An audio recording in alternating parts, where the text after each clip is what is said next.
do we go to somebody or someone's or some few or some many out of this world that we can trust upon? So many now leaning and looking to the spiritual as opposed to this physical world, and therefore looking into spiritual matters regarding all of these and wondering just who you can trust there. Well, personally, I found that I can trust in Jesus Christ.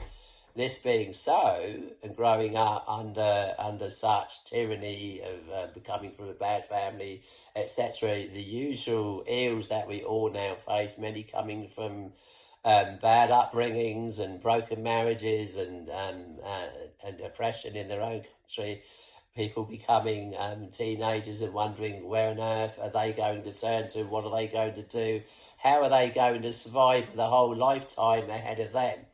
And of course, this in short was my situation, and me at that time, going back when I was about 18, turning to the spiritual, and then first having my spiritual experience is as in turning to Jesus Christ, and therefore being what you call saved, asking Jesus Christ into my heart and finding that there was a solution there in finding the spiritual at last, finding a spiritual reality as opposed to the harsh realities around us all, and finding that I could indeed trust in Jesus Christ and hang upon his words. So looking more and more to the spiritual as opposed to the physical. Well, here we are in the last days, and again, this is still the case, that we need to look more and more to the spiritual as opposed to the physical.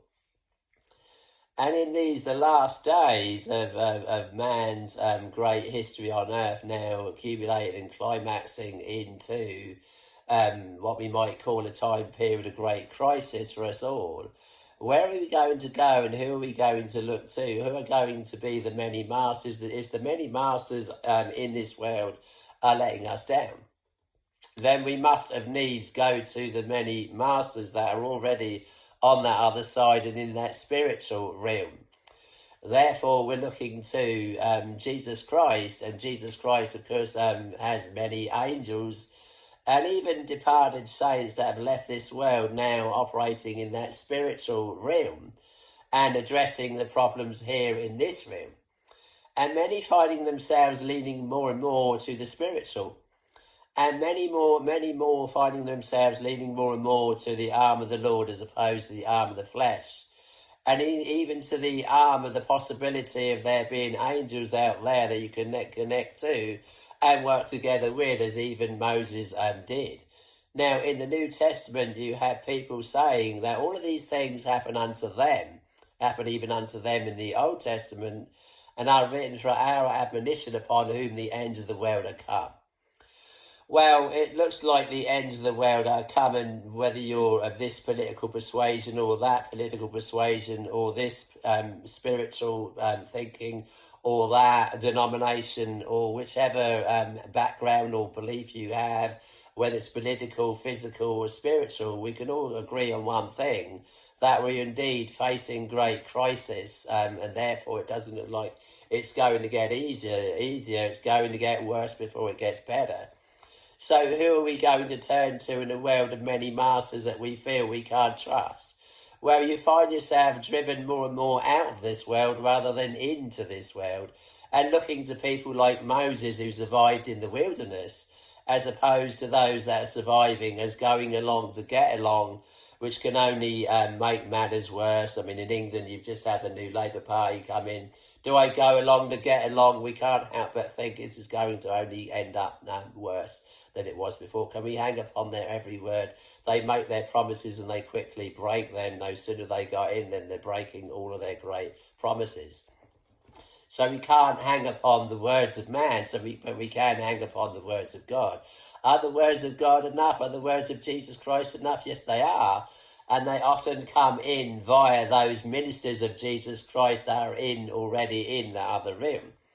And so we look to Jesus Christ, and we look to angels, we look to the possibility of there being departed saints in that other realm that could work together with us in this realm.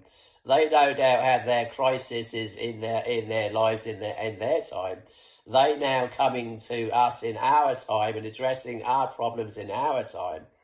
And even the book of Revelation, believe it or not, was brought to John via an angel, which this angel, in his own words, saying, I am of thy brethren, the prophets.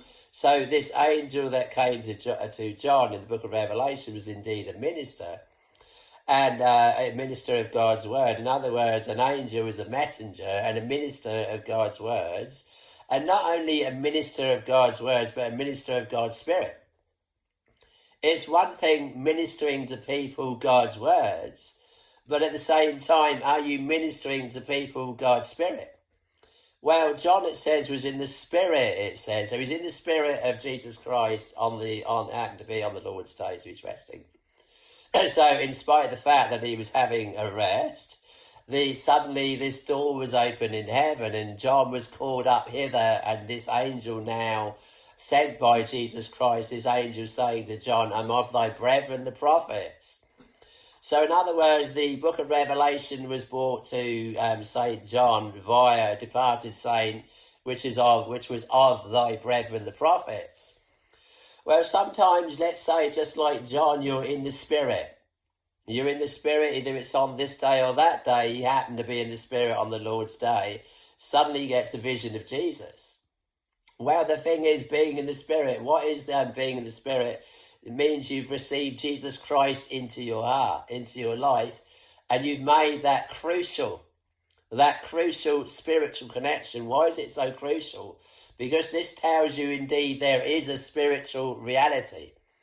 And many looking into the spiritual realities of life and making their connection with one, being Jesus Christ, who lived here 2,000 years ago, died, left this world, but still working together with people in this world via the spiritual connection that they've made with Jesus Christ. It's as simple as that. It's nothing holy Joe or fantastical. It's a reality that you can indeed, to this day, make miraculous connection with Jesus Christ. And you read, of course, with Jesus Christ, you have these various angels that he sends. Now, the book of Revelation was sent via an angel, via Jesus Christ, sent to John via an angel. So working together with Jesus Christ would suggest you're not only working together with Jesus Christ, but you're also working together with his angels. So many feel they are driven out of normal society in these days into a form of a wilderness. And many looking to the spiritual as survival, to survive in the various wildernesses they're in. Not necessarily talking about a literal wilderness, running off to the nearest woods that you know of. In England here we have, like, say, the New Forest. Well, I don't know how I'd survive in the New Forest, maybe for a few months if I stashed up loads of food there in the tent, but what if winter sets in, etc.? What if I need, what if you're one of those in the last days that you have a medical condition? Many now have medical conditions. Me, I've got asthma and so I cough a lot, but need medical solutions to my problem. I need problems that are economical. You need shelter, you need warmth. So it's not worth being fantastical and in a dreamlike state about the wilderness. Maybe I could survive in the wilderness for a couple of weeks, couple of months with a tent. But what happens after that? We could be looking at years in the wilderness, as Moses was. Moses was in the wilderness for years. How did he survive in the wilderness? Because he looked to the miraculous and the spiritual. All of these things happen unto them, it says, for examples that are written for our admonition, upon whom the ends of the world are come. So we look to people like Moses. How on earth did you survive in the wilderness? You went out there. You maybe they took some food with them, but it soon ran out, and the people were murmuring and complaining and backbiting against you, Moses, and you had to simply, these people, you were left all alone largely, because even the people that you led out of the wilderness would turn upon you.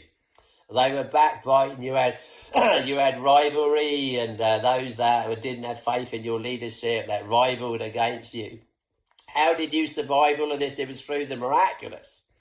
So it's no point in having some kind of illusion. Yeah, true, you could be like Noah, and he stashed up loads of food in that ark and survived a year on the ark. So not to say you shouldn't necessarily put things away and get ready